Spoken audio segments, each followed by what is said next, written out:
માફ કરજો Bappa, snap, story અને રીલ્સના ચક્કરમાં અમે તમને હાથ જોડવાનું ભૂલી ગયા. માફ કરજો બપ્પા, આખી રાત જાગી પણ તમારા આગમનની તૈયારીમાં મદદ કરવાનું ભૂલી ગયા. માફ કરજો બપ્પા, પીઓપીની ભપકાદાર મૂર્તિ નક્કી કરવામાં અમે તમારા સ્વરૂપને ભૂલી ગયા. માફ કરજો બપ્પા, ડીજેના તાલ અને બાઇકોવાળી રેલીમાં અમે તમારા વધામણા કરતા ભૂલી ગયા. માફ કરજો બપ્પા, રોજ પ્રસાદીની લાલચમાં અમે આરતીમાં ભક્તિભાવે જોડાતા ભૂલી ગયા.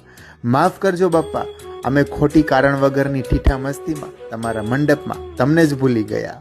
માફ કરજો બપ્પા, અમે ઉત્સવમાં અમારી નામના કરવામાં તમારી ઉજવણી કરવાનું જ ભૂલી ગયા. માફ કરજો બપ્પા, 10 દિવસ અમે અમારું જોયું, એમાં છેલ્લે તમારું વિસર્જન વ્યવસ્થિત કરતા ભૂલી ગયા. અને માફ કરજો ખોટા ગણેશ ભક્તો, કર્મોના હિસાબ કરવામાં બપ્પા પૃથ્વીને સંકટમાં જતા ન રોકી શક્યા.